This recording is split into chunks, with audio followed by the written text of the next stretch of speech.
Mae gymaint o bobl wedi bod yn gweud ac yn eitha iawn bod ni wedi bod yn papuro dros y cracau ar hyd y blynyddoedd diwetha, achos bod ni wedi cael llwyddiant ar lefel genedlaethol, achos bod Cymru wedi bod yn gwneud mor dda, does neb wedi bod yn edrych ar y strwythyr dano fe, a rhwng y rhanbarthau, rhwng yr academïau, rhwng yr ysgolion, dyw pethau ddim yn edrych yn dda o gwbl.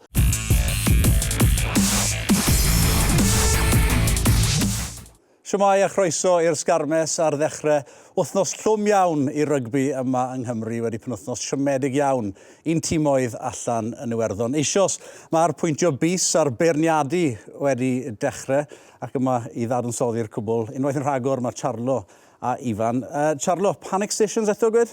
Dim quite panic stations, yn amser i feddwl yn bendant, achos i fi, ni ar y groesffordd y penwythnos yma, gyda Lloegr a Ffrainc i ddod yn y ddwy gêm wedyn, hon i'r gêm allai benderfynu, ydyn ni'n mynd am y llwybren neu bido, felly nawr mae eisiau cadw pennau na gêm mynd i panic.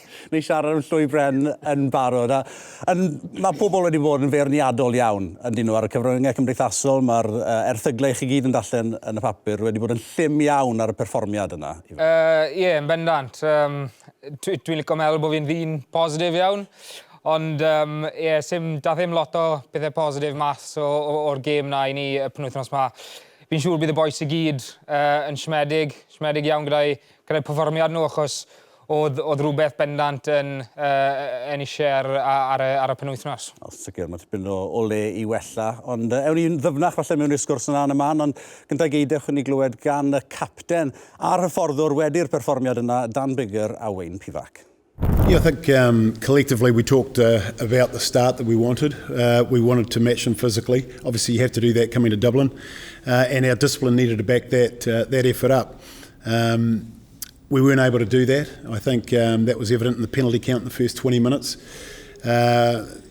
You know, when you're defending for long periods like that, I think there was 100-odd tackles made in the first half. It makes it very, very difficult when we do get our hands on the ball, and we weren't as clinical as we would have liked to have been. So it's certainly a game that we need to go away and look at and improve on very, very quickly.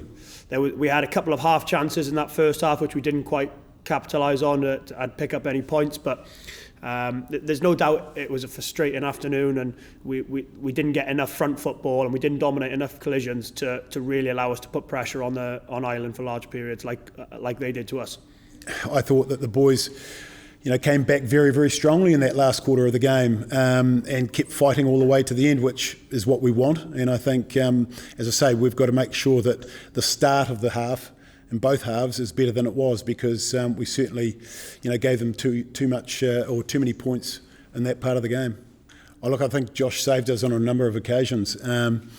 It's easy to talk about the people out wide, but it's what goes on the inside first, and how quick we are to react at the first breakdown, and numbers that we get far side of ruck and on the near side, depending if they switch back or not. And I think to single out one person is not the right thing to do. I think you'll find when you break his game down, he didn't go too badly at all. If you don't win collisions, especially against a team in the way that Ireland play, it was going to be a hard afternoon, and that's how it turned out. So that'll be a huge focus for us this week, moving forward, along with the discipline. And we know that we're better than that, and we just got to make sure we get a bit more edge to us in training this week. Wel, ymateb gonest iawn fyna gan y capten a'r hyfforddwr.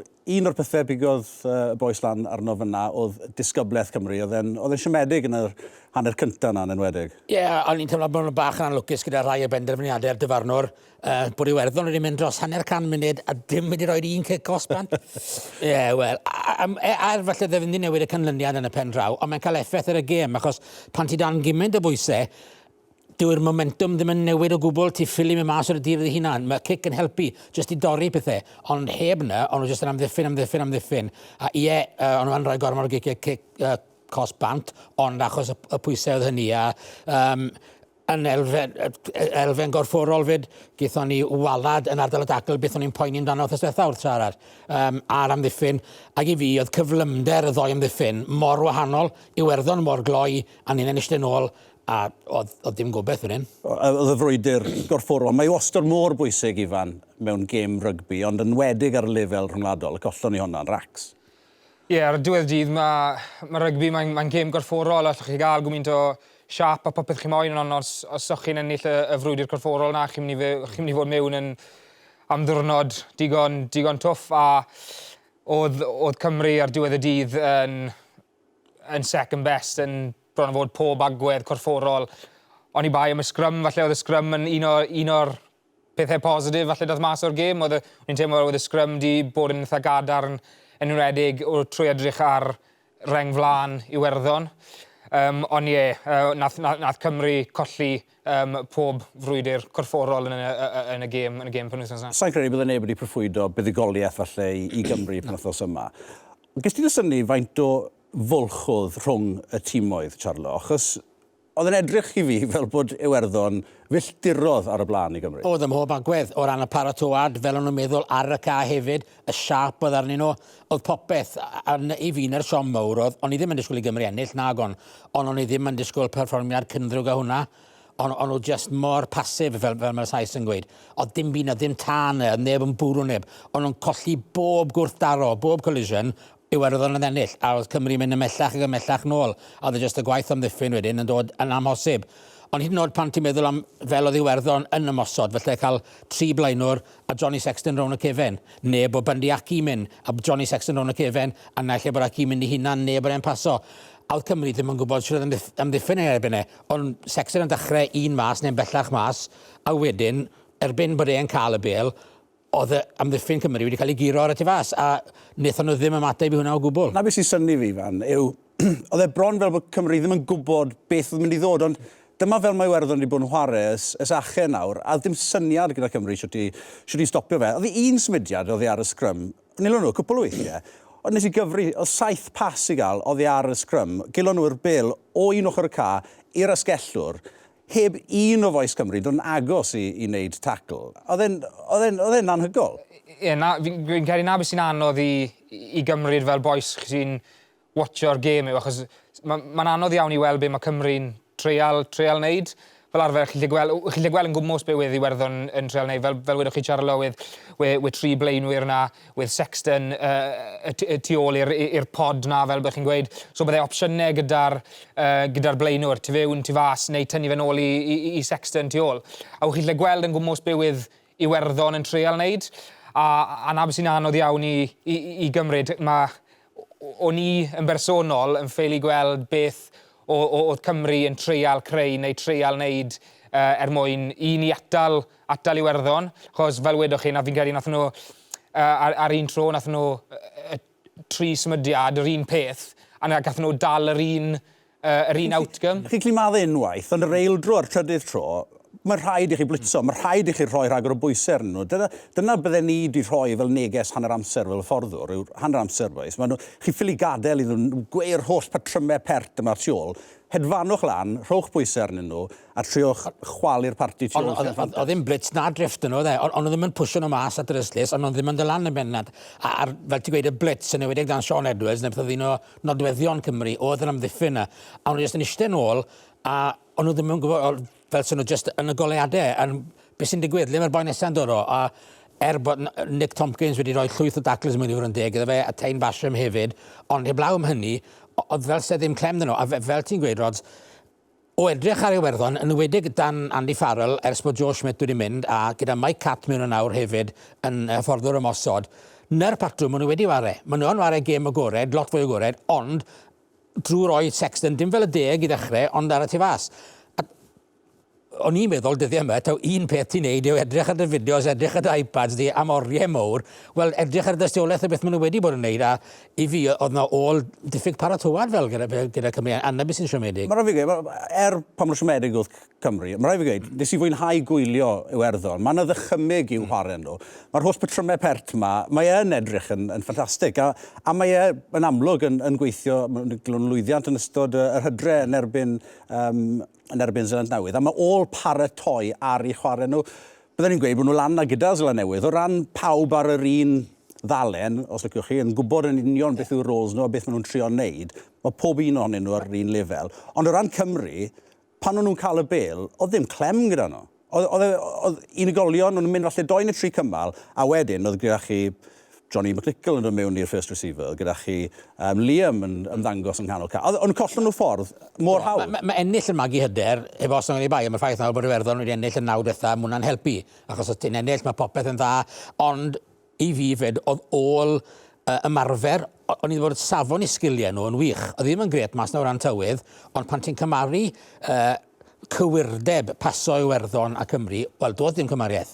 Achos y symudiadau na ti'n sôn amdano, a hyd yn oed pan nhw'n cael cais, Ronan Keller, just pasfach dano popeth, a posaw flan boi a rhedeg mlaen i fe, wel, o'n nhw'n just yn edrych fel dynion ar ben bechgyn y weithiau. A fi'n teimlo fel mae barn gwahanol gyda pob un, a mae ffordd mae falle un y fforddwr moyn datblygu tîm yn ei fod yn wahanol, ond fi'n credu mae rhaid i sim ot pwy fath o patrwm chi moyn ware, mae rhaid chi gyd fod ar yr un dydalen. Ar diwedd y dydd, fi'n credu falle bod Cymru yn ymddiffyn a yn ymosod. So ni ar yr un dydalen ar un o bryd.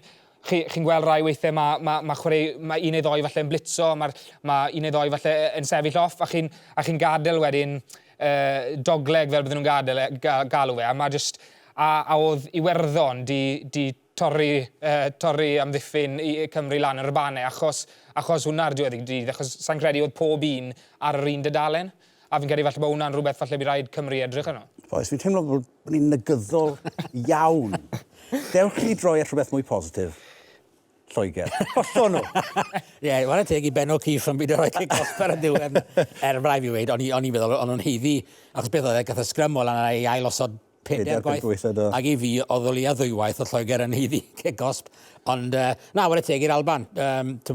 O'n i'n meddwl mae Lloegr fydd yn ennill. A mae rai fi gael hanner cynta, o'n i meddwl bod y gêm ddigon tebyg i Cymru ebyn Iwerddon. Achos Lloegr gath y meddiant bron i gyd, Lloegr gath y diriogaeth i gyd, ond sgwrn nhw'n pwyntiau. A dath hwnna nôl wedi, ond war y teg i'r Alban, gymeron o'r cais cynta yna yn wych.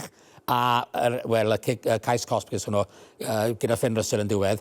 Maen nhw'n gallu ware yn bendant, ond eto i gyd, mae Iwerddon, dim yr un fath o gryfderau falle a sta Iwerddon, maen nhw'n dîm gwahanol iawn, ond gret bod nhw wedi dechrau gyda buddigoliaeth.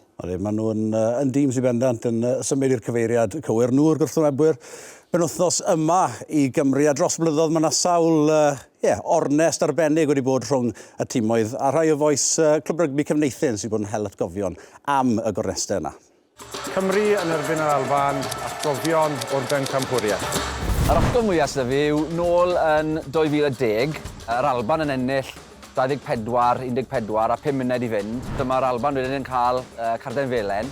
Sy'n meddwl, tyma bach o obeth yma. 15 men o Gymru yn erbyn 13 yr Alban. Coch yn y coch, Cymru'n dala'r bel, mynd trwyddo'r cymalau, a fi jyst yn cofio'r ystel lawr, Stephen Jones yn cael y bel, cico'r bel, a pawb yn y stand jyst yn meddwl, beth ti di wneud, Steve, ti'n modd, cico'r bel bant, ond mae'n bwngso nôl mewn i Lee Byrne, boes mynd trwy'r cymalau, Richie Rhys, bel i Shane Williams, bus yn yr awyr, dan y pest, lle mynd hollol bonkers, a cwpl o Scots yn ei Celts yn llefen nesau ni, so happy days, briliant. Dywediadau bach oedd gyda Bill McLaren. Ni'n cofio un pan oedd dodi wir yn rhedeg ar bel a nath ei gyfeirio ato fel a wild giraffe oedd e'n disgrifio. Cwnel yn rhedeg a oedd e'n disgrifio fe fel bod e'n rhedeg. He was like a runaway buffalo running at the Scottish defence. Wel, yr un gyntaf, Barry wedi cael ei ddewis i ware gerbyn Australia a fi oedd yn ffodus wedyn i gael ei ddewis i ware lan yn yr Alban. A ond wedi penderfynu hedfan lan i weld y gêm, oedd hwnna'n rhyfedd o beth yn yr amser yna. A dath galwad ffôn i'r coleg, a ni ar y coleg, a fydden ni folo'n ffono clwb rygbi Cefneithin. Neges oedd un o'r bechgyn o'r 6 wedi tynnu mas o'r trip i'r Alban. A fydden ni yn moyn cymeryd i lefe. A fe wnes i. A dyma ni'n mynd am bore dydd Iau o Llanelli mewn bus lan i'r Rhws prynu. Dim maes awyr Gaerdydd oedd e, ond Rhws. Passengers for the Edinburgh trip. Mewn o'n i, a departure lounge. Wel, narswyd o byd, beth oedd man ni, ond tîm Cymru. O'n i'n hedfan gyda tîm Cymru lan i'r Alban. Oedd e'n rhyfedd o beth. Wel, yr atgof mwyaf sydd fi yw 1971.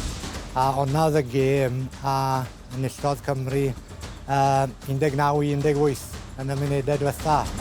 Os chi'n cofio, sgorodd Gerald Davies. Dath y bel gros y llinell Cymru i gyd, mas i Gerald Davies.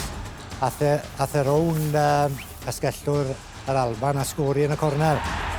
A wedyn, wrth gwrs, y stori yw, Barry John oedd y cicwr, ond ofnodd John Dawes i John Taylor i gymryd y cic. Oedd e ar drod wyth, cico o'r ochr dde, a o'n i tu ôl y post le oedd e'n cico ato. So o'n i gallu gweld y bel yn dod ato ni ganol y pist, a nillodd Cymru o 1 pwynt. Diolch yn fawr i foes cefneithyn. Mae'n ambell i gêm, ambell i glasur wedi bod dros y blynyddodd. Ifan, beth sy'n sefyll yn y cof i ti? Fi'n credu Nulyn 2010 yn bendant, fel welon ni ar yr eitem yn adys nawr, oedd Shane Williams o dan y pist a'r boes Cymru ar ei ôl gyda rhyw 5 munud i fynd a jyst yn dala'r bel a mynd trwy'r cymalau a yn bendant un o'r atgofion o gemau yr Alban a Cymru. Ti'n cofio mwy o gemau cofio Charles, ynddi? Mae'n cofio hwnna, o'n i tymlo'n flin am Andy Robinson, byddai'n y ffordd i'r Alban, o'n i fydde bod e'n mynd i gael harteb sgwr os rhaid i ennill reit ar y diwedd. A'i nôl bach yn bellach, fi'n cofio cais Gareth Edwards yn y mwd. Wrth gwrs, ie. Yn erbyn yr Alban, yn dolan yn goch i gyd. A cwpl o geisiau lan yn yr Alban fyd, a byth cofiadwy. In Gerald reit yn y cornel, a John Taylor yn trosi o'r ystlys i ennill 19-18. A wedyn, un o'r ceisiau hyd y ca, cwpl o'n i'n rhaid bod i'r blynydde, ond yr un benodd Phil Bennett a Benny dan y pist ac yn just yn gorwedd ar yr un ar y bel, oedd hwnna'n glasur. Ffantastig. Wel, gobeithio gawn ni safon cystal o gêm penwythnos yma. Gobeithio bydd bach yn fwy gystadleuol gynta i gyd. Mae yr Alban yn edrych fel bod nhw'n adeiladu, cofio, buddigoliaeth ffantastig iddyn nhw yn erbyn Lloegr. Siw weli di hon yn mynd, Ifan? Os ni'n mynd yn ôl y sail perfformiadau y penwythnos diwetha, dwi'n ofni bydd hi'n talcen caled i Cymru a ni gytren ar un o'r pethau sy'n gyda ni gytren yn y Principality a fi'n siŵr bydd y torf tu ôl ein boes ni, ond fel welon ni mae'r Alban gyda rhyw fath o momentum na yn meiddi Lloegr. A byd nhw'n hyderus iawn yn dod i Gaerdydd. Ond gobeithio, fingers crossed, bydd boes Cymru yn troi lan ar y penwythnos. Byd nhw'n hyderus, nhw yw'r ffefrynnau. Heb os o'n i bain ag yn ymlaen mwynhau'n digwydd yr Alban law man hyn, ond mae rhaid bod nhw nawr yn dod yn gyfarwydd â hwnna. Felly mae'r unig Gymro yn hapus penwythnos diwetha oedd Steve Tandy. Wrth gwrs, Fel rhan o tîm hyfforddi yr Alban a wedi teg, mae'n gwneud job yn dan. Byd nhw heb Jamie Ritchie, wrth gwrs, gath ei nafu yn y gêm yna, ond oedd ni'n dweud Matt Ferguson wedi cael gêm arbennig yn erbyn Lloegr. A'n yr un peth, fel mae Dan Bigger a Wayne Pevac wedi gweud yn barod, mae rhaid ni ddod o fwy o bresenoldeb corfforol yna. Mae rhaid bod ni'n ennill ardal y dacl, ardal lle mae'r Alban yn gallu bod yn dda fyd gyda Hamish Watson, gyda Ferguson, gyda Ostaw Bradbury dydd mewn yn y rif wech yn lle Jamie Ritchie. A war y teg, Tein Basham, gwych unwaith to, ond mae rhaid bod ni'n gweld fwy o'r boes eraill, pwy bynnag sy'n yr engol, p'un bod Moriarty yn mewn i roi fwy o elfen gorfforol, ond p'un mae fe, mae eisiau ni weld fwy o Aaron Wainwright, mae eisiau ni weld fwy o Ellis Jenkins er enghraifft, achos unwaith to, ni'n gwybod fyna mae'r gêm yn mynd i gael ei ennill a'i cholli, a os oedden ni'n cael fwy o bel neu rafu fwy o'r bel, bydd e'n gymaint anos wedyn i rwy'n fel Finn Russell i reoli fel nath e gymaint lan yn erbyn Lloegr. Mae'n dipyn o oes air i rygbi yr Alban ar y funud. Na dyn nhw wedi ennill fawr o ddim byd. Maen nhw yn cael y canlyniadau da yma. Maen nhw wedi curo Ffrainc wrth gwrs y gêm ola'r bencampwriaeth y llynedd allan ym Mharis. Curo Lloegr 2 gwaith allan o'r 5 diwetha a gêm gyfartal mewn fyna hefyd. Maen nhw'n dîm sy'n mynd i fod yn fygythiad am y gystadleuaeth. Maen nhw'n bendant i bod yn adeiladu am y cwpl o flynyddoedd diwetha. Maen nhw wedi bod yn adeiladu a maen nhw'n sicr di dod ymlaen lot yn y cwpl o flynyddoedd diwetha.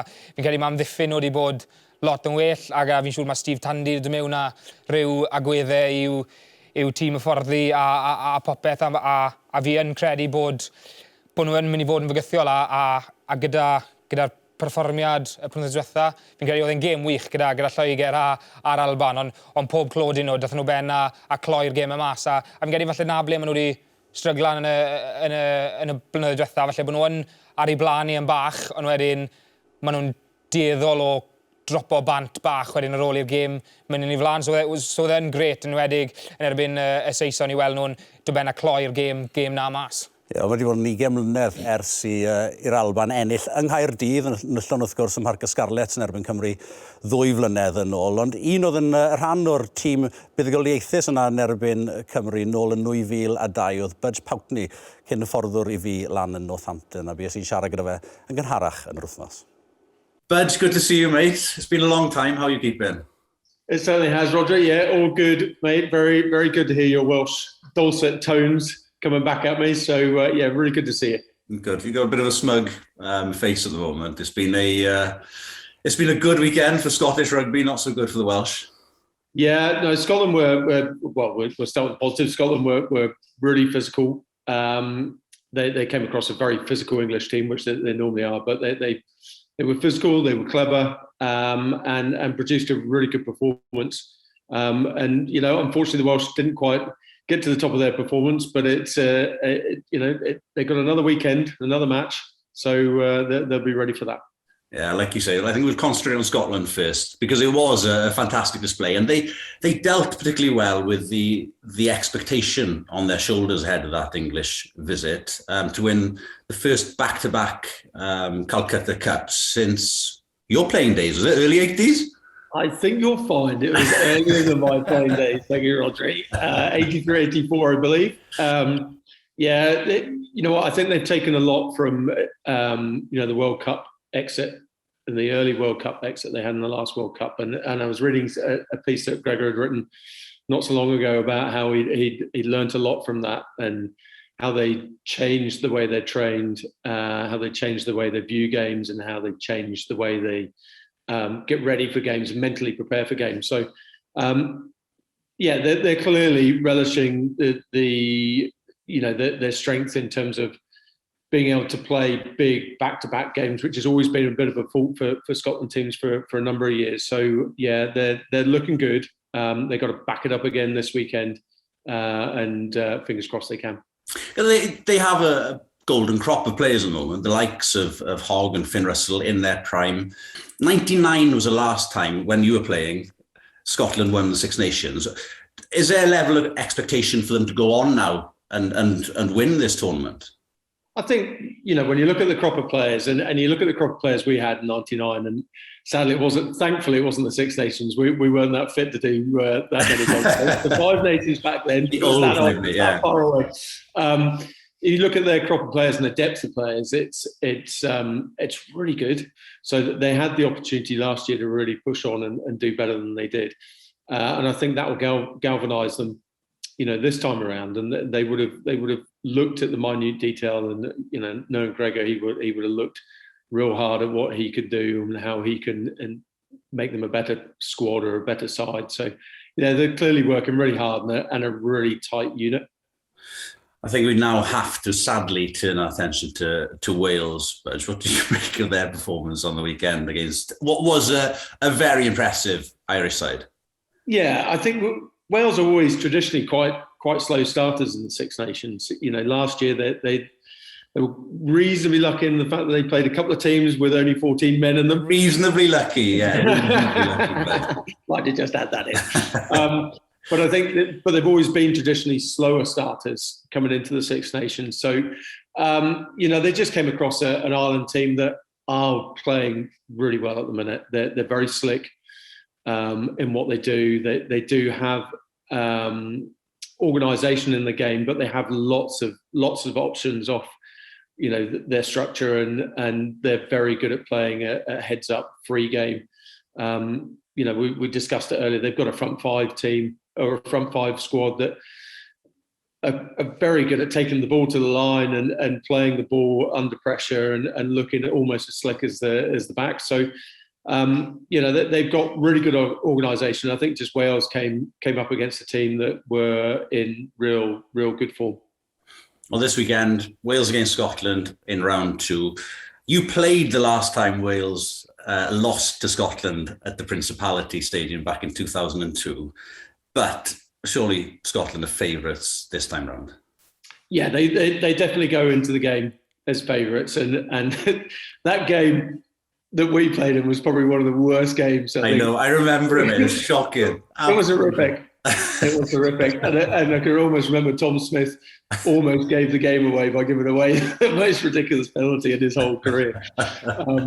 We did have a chuckle afterwards. But yeah, this Scotland team are coming into this game in real form.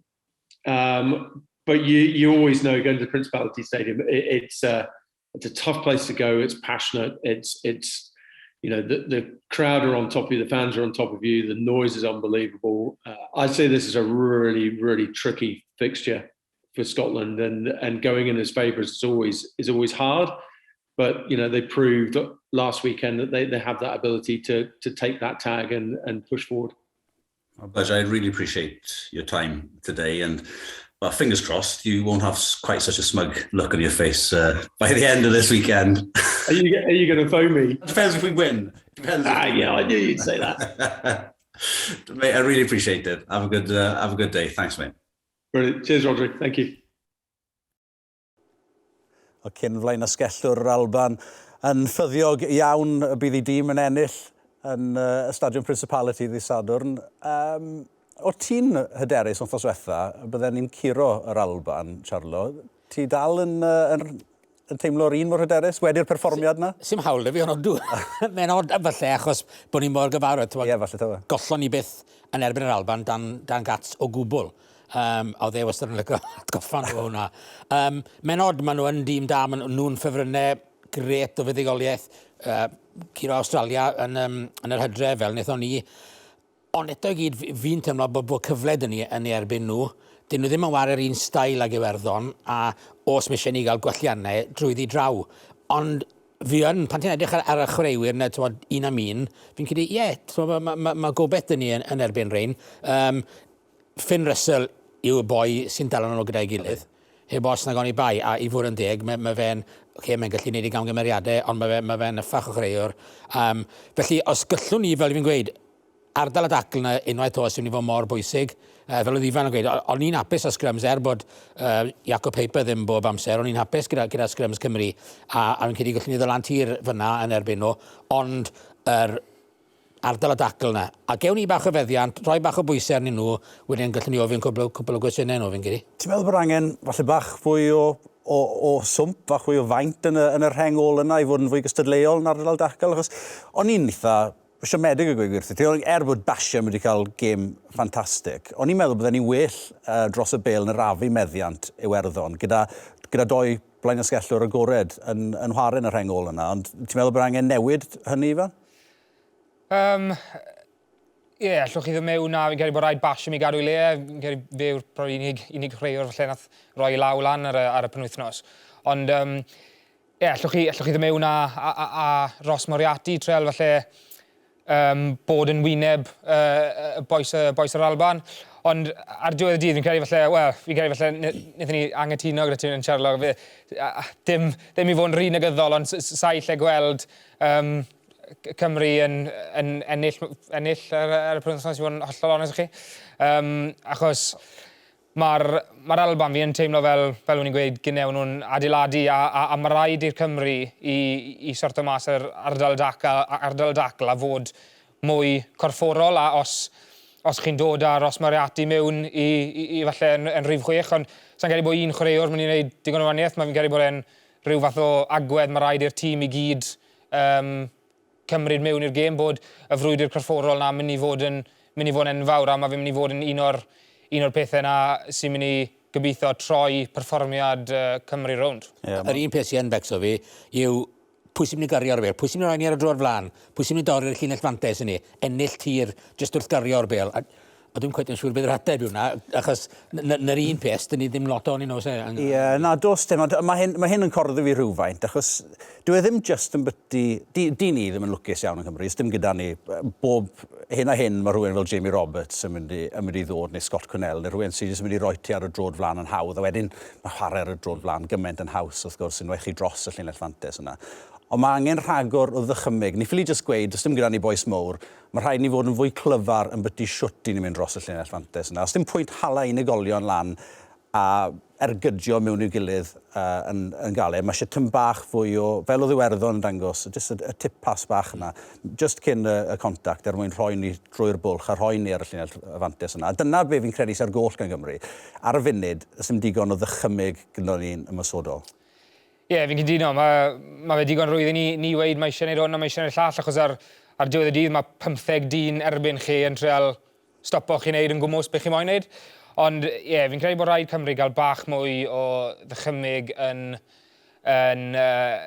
ataco. Mae rhaid gael rhyw fath o opsiynau tu fewn, tu allan, neu tynnu at tu ôl i'r olwyr. Achos ar diwedd y dydd, ni wedi gweld y cwpl o gemau diwetha gyda Cymru. Ni'n dueddol o drown y cornel falle'n digon fel unigolion. Ond mae fe'n rwydd iawn i amddiffyn hwnna'n bersonol. Dwi'n teimlo, os chi'n gweld un bachan ato chi mor galed y gallu dde, chi'n gwybod allwch chi risgo jamo mewn arno fe, achos yw'n unrhyw opsiwn i'r bel na i fynd. Ond os mae falle chi'n bwrw'r ail berson, mae opsiwn da i baso i tipo ymlaen fel wedi'i Iwerddon yn gwneud yn wych. A i tynnu nôl. Mae'n galed iawn i'r amddiffyn i wneud penderfyniad, a mae'n galed iawn wedyn i'r amddiffyn dod off y llinell, achos os mae opsiynau gyda chi, mae rhaid chi amddiffyn yr opsiynau yna. A fi'n credu na be wedi'i Iwerddon yn gwneud mor dda ar y penwythnos. Gofyn cwestiynau o'r amddiffyn, a dyn ni ddim yn gwneud na, ni'n gwneud yn rhy hawdd iddyn nhw ar y funud. Un gêm ni heb siarad amdani eto, gêm ddydd Sul rhwng Ffrainc a'r Eidal. Drwygoliaeth pwynt bonus i Ffrainc, ond oedd hi'n agos tan rhyw 50-60 munud. Ie, oedd Ffrainc yn edrych fel tîm oedd eisiau gêm yn nhw mewn gwirionedd. Unwaith oedd y tywydd yn ofnadw mas yn Ffrainc, so oedd hwnna ddim yn helpu nhw. Ond fwy oedd y gêm yn mynd mlaen, o ti'n gweld mae Ffrainc yn mynd iddo trwy nawr, mae'n fater o faint o geisiau, faint o bwyntiau mwyn yn mynd i gael, ac unwaith yr un ein Eidal, digon o ysbryd yn nhw, digon o ymdrech yn nhw, ond dyn nhw'n coed digon da ar y funud. A Ffrainc, mae nhw yn unwaith ti'n lli gweld, oedd boes fel Gregory Aldrit yn wych Cameron Woki, ond ni fydd bod e'n cael real game dda, a wedyn, pwy sy'n elwa wedyn, oedd Donti'n rhoi rhywbeth arall yn nhw'n canol, boes fel Villiers wedyn ar yr asgell sydd yn elwa o'r gwaith caled maen nhw'n neud, ond mae honna, wythnos hyn, Ffrainc erbyn Iwerddon, mae honna yn gêm. Mae'n edrych fel pwy bynnag fydd yn ennill y gêm yma, fydd ar siawn sore o fynd ar bencampwriaeth, Ifan. Ie, fi'n credu bydd e'n bendant yn un o'r gemau yna bydd pob yn edrych mlaen i gwylio y penwythnos yma. Ond ie, fi'n credu, yn bersonol, fi'n credu falle bydd Iwerddon falle'n emynau, dwi'n credu. Fi'n cytuno gyda ti. Oedd gwylio nhw'n chwarae ar y penwythnos diwetha yn gret, oedd yr opsiynau yna gyda nhw, oedd y chwaraewyr yn redeg gyda bwriad i dorri'r dacl a dim jyst treol adeiladu i creu rhywbeth. Fi'n credu pob tro oedd i Iwerddon yn cario'r bel, oedd y bwriad gyda nhw i torri'r llinell, a fi'n credu falle na be mae Cymru'n miso ar un o bryd. A o'ch chi'n gweld y patrwm nawr gyda'r Iwerddon, ond ie, fi'n siŵr bydd hi'n frwydr bach mwy caled i Iwerddon penwythnos yma. Ifan yn proffwydo buddigoliaeth Iwerddon? Ie, fi'n credu bod yna'n cytuno, achos so'n gweld neb yn ennill camp lawn le ni, a bod Lloegr wedi colli'r gêm gynta, maen nhw'n dal yn y ras, achos maen nhw ar mas yn yr Eidal penwythnos yma, dylen nhw gael pwynt bonus fyna. So, Iwerddon i fydd i Ffrainc, so mae Ffrainc wedi colli gêm. Wedyn, mae Iwerddon yn goffo mynd i Twickenham, so i fi, mae popeth yn dal yn y fantol, so'n gyda neb yn mynd i'r 10 bantau, felly mae hwnna'n gêm bwysig, ond mae lot drag o'r rygbi gael ei wario yn y gysadleuaeth yma. Mae rhaid fi troi nôl at rhywbeth negyddol eto nawr. Rygbi Cymru ar y funud, sori, mae pethau yn eitha negyddol, achos nos Wener, wrth gwrs, collodd y boes yn rhacs yn erbyn tîm dan 20 Iwerddon, sy'n golygu bod pethau falle ddim yn edrych yn rhy dda ar gyfer y dyfodol. Gêm gyda nhw yn erbyn yr Alban ddydd nos Wener, i fam yr rhain o ennill. Ie, yn bendant, fi'n credu un o'r pethau debyg i'r tîm cynta, un o'r pethau bydd rhaid y Cymru ifanc i wellar yw amddiffyn nhw. Fi'n credu erbyn diwedd y gêm, nhw'n chaso ysbrydion. Ond ie, mae'n bendant os gallai Cymru os gall Cymru dan 20 i atal nhw a i sefyll lan i'r Alban yn gorfforol, bydd nhw'n rhoi chawns i nhw. Achos fi'n credu yn ymosod, o'n nhw ddim yn edrych yn rhy ffôl. Oedd cwpl o pethau, cwpl o agweddau eitha pert a cwpl o adegau pert yn ei gêm nhw, ond bydd yr ymddiffyn ar y tacl cynta yna yn enwedig, bydd rhaid nhw wella'r agwedd naw i gêm nhw. Charlo, sa'i moyn mynd yn rhy ddwfwn mewn i hyn nawr, ond dwi ddim yn argoeli'n dda i Gymru pan mae'r tîm dan 20 yn colli o 100% o bwyntiau. Wyt ti'n teimlo bod digon o chwaraewyr yn dod drwy'r system? O'r system yng Nghymru yn gweithio ar y beth ond fi'n credu bod hwn falle yn bwnc trafod ar gyfer y pod ola, achos gwn i weld leini, ond yn sicr fi'n credu mae gallai hon fod yn flwyddyn fawr i'r rygbi Cymru yn gyffredinol, achos nawr gallwn ni ffindo mas yn gwmws ble i ni.